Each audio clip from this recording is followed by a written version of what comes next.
ನಮಸ್ತೆ ಎಲ್ರಿಗೂ. ನಾವಿವತ್ತು ತುಮಕೂರಲ್ಲಿರೋ ಸಿದ್ಧಗಂಗಾ ಮಠಕ್ಕೆ ಹೋಗ್ತಾ ಇದ್ದೀವಿ. ಅಲ್ಲಿನ ವಾತಾವರಣ ಮತ್ತು ಅಲ್ಲಿ ಏನೇನಿದೆ ಅಂತ ತೋರ್ಸೋಕೆ ಇಷ್ಟಪಡ್ತೀನಿ. ನೋಡೋಣ ಬನ್ನಿ.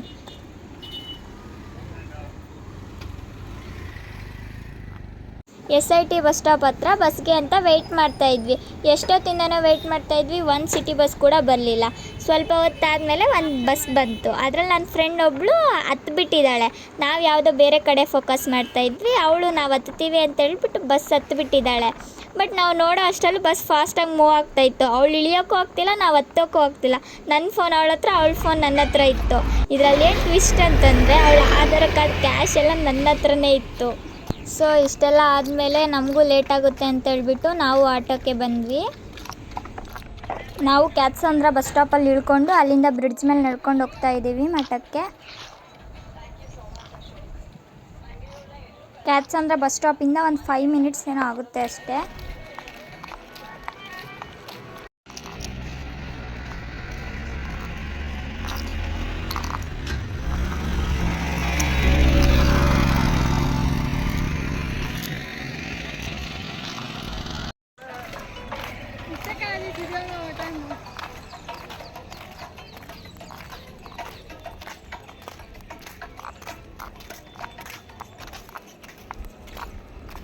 ನೋಡ್ತಾ ಇರ್ಬೋದು ಎಷ್ಟು ಚೆನ್ನಾಗಿ ಬೆಳೆಸಿದ್ದಾರೆ ಅಂತ ಗಿಡ ಮರಗಳನ್ನೆಲ್ಲ.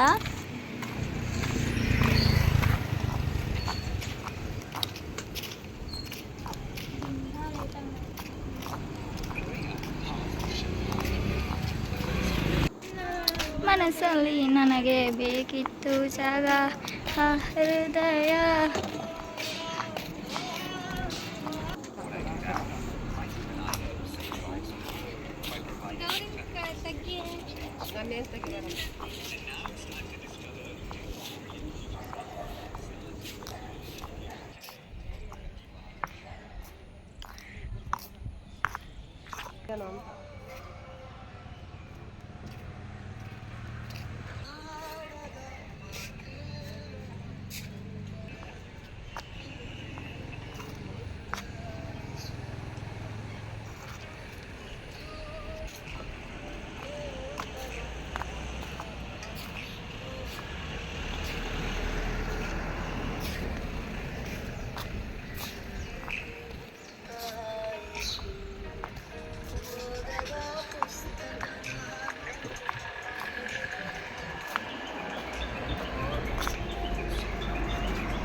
ಈ ಮಠದಲ್ಲಿಯೇ ಎಲ್ಲ ಸೌಲಭ್ಯವಿದೆ.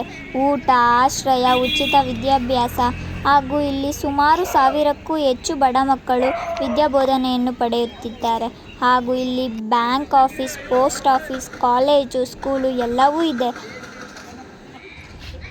ಶ್ರೀ ಶಿವಕುಮಾರ ಸ್ವಾಮೀಜಿಯವರು 1930ರಲ್ಲಿ ಸಿದ್ಧಗಂಗಾ ಮಠಕ್ಕೆ ಸೇರಿದರು ಹಾಗೂ ಇವರು 1941ರಿಂದ 2019ರವರೆಗೆ ಮಠದ ಮುಖ್ಯ ಪೀಠಾಧಿಪತಿಗಳಾಗಿ ಸೇವೆ ಸಲ್ಲಿಸಿದ್ದರು. ಮತ್ತು ಇವರನ್ನು ನಡೆದಾಡುವ ದೇವರು ಎಂದು ಕರೆಯಲ್ಪಡುತ್ತಿದ್ದರು.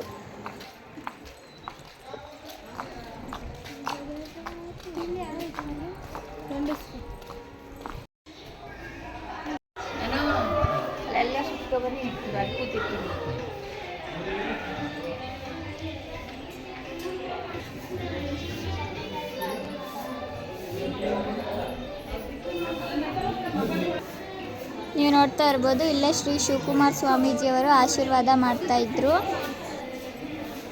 ಹಾಗೂ ಇವರ ಜನ್ಮ ದಿನಾಂಕ ಏಪ್ರಿಲ್ 1, 1907ರಲ್ಲಿ ಹೊನ್ನಪ್ಪ ಮತ್ತು ಗಂಗಮ್ಮ ಎಂಬ ದಂಪತಿಗಳಿಗೆ 13ನೇ ಪುತ್ರರಾಗಿ ಜನಿಸಿದ್ದರು. ಇವರಿಗೆ ಡಾಕ್ಟರೇಟ್ ಪದವಿಯನ್ನು ಕೊಟ್ಟು ಸನ್ಮಾನಿಸಲಾಗಿದೆ 1965ರಲ್ಲಿ.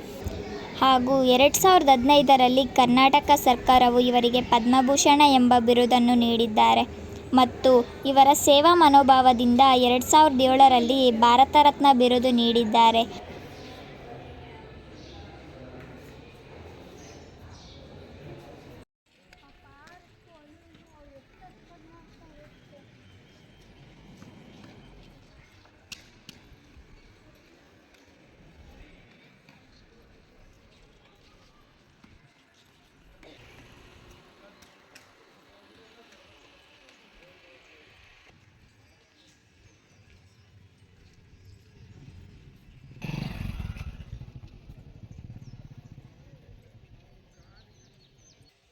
ನೀವೀಗ ನೋಡ್ತಾ ಇರ್ಬೋದು ಇದೇ ಶ್ರೀ ಶ್ರೀ ಶಿವಕುಮಾರ ಸ್ವಾಮೀಜಿ ಅವರ ಗದ್ದಿಗೆ.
ಇದೇ ಸ್ಮೃತಿ ಪಾರ್ಕಿಗೆ ಎಂಟ್ರಿ. ನಾವೀಗ ಇದರ ಒಳಗೆ ಹೋಗ್ತಾ ಇದ್ದೀವಿ. ನೀವು ಯಾವಾಗಾದರೂ ಫ್ರೀ ಇದ್ದಾಗ ಸಿದ್ಧಗಂಗಾ ಮಠಕ್ಕೆ ಏನಾದರೂ ಬಂತು ಅಂತಂದರೆ ಈ ಪಾರ್ಕ್ನ ತಪ್ಪದೆ ವೀಕ್ಷಿಸಿ. ಇಲ್ಲಿ 10 ರೂಪೀಸ್ ಚಾರ್ಜ್ ಮಾಡ್ತಾರೆ ಒಂದು ಪರ್ಸನ್ಗೆ. ಚಿಕ್ಕ ಮಕ್ಕಳು 5ರಿಂದ 6 ವರ್ಷದ ಮಕ್ಕಳಿಗಾದರೆ 5 ರೂಪೀಸ್ ಚಾರ್ಜ್ ಮಾಡ್ತಾರೆ. ನೋಡ್ತಾ ಇರ್ಬೋದು ಎಷ್ಟು ಚೆನ್ನಾಗಿ ಗಿಡಗಳನ್ನೆಲ್ಲ ಬೆಳೆಸಿದ್ದಾರೆ ಅಂತ. ನಾವು ನೋಡಿ ಕಲಿಯೋದೇ ಜಾಸ್ತಿ ಇದೆ ಇಲ್ಲಿ.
ನೀವು ಆಗ್ಲಿಂದ ನೋಡ್ತಾ ಇರ್ಬೋದು ಮೂರ್ತಿಗಳನ್ನ ಎಷ್ಟು ಅದ್ಭುತವಾಗಿ ಕೆತ್ತನೆ ಮಾಡಿದ್ದಾರೆ ಅಂತ.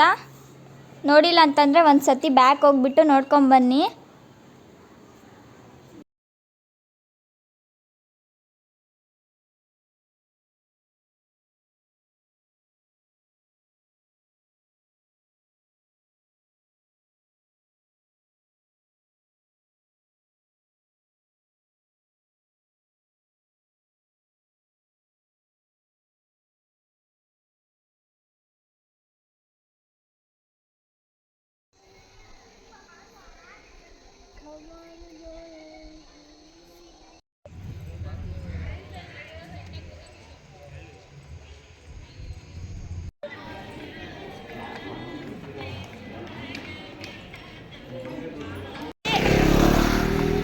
ಹಾಯ್ ಮಾಡ್ತಾವ್ರೆ.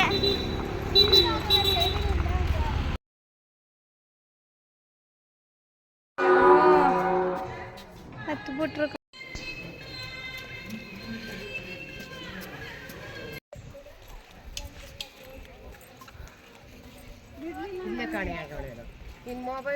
ನಾವು ಯಾವುದೇ ಸಮಯದಲ್ಲಿ ಹೋಗಲಿ ಪ್ರತಿನಿತ್ಯವೂ ಇಲ್ಲಿ ಅನ್ನದಾಸೋಹ ನೀಡ್ತಿರ್ತಾರೆ.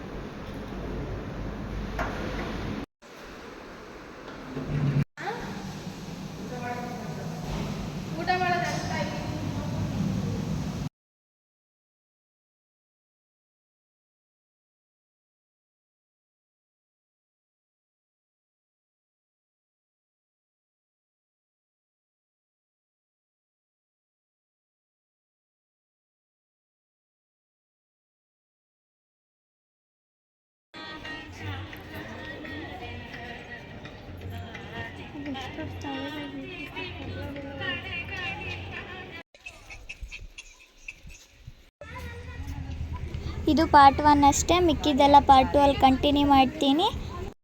ಫೈನಲಿ ಇಷ್ಟ ಆಗಿತ್ತು ಇವತ್ತಿನ ಬ್ಲಾಗ್. ಇಷ್ಟ ಆಗಿದ್ರೆ ಲೈಕ್, ಶೇರ್, ಕಮೆಂಟ್, ಸಬ್ಸ್ಕ್ರೈಬ್ ಮಾಡಿ. Thank you for watching.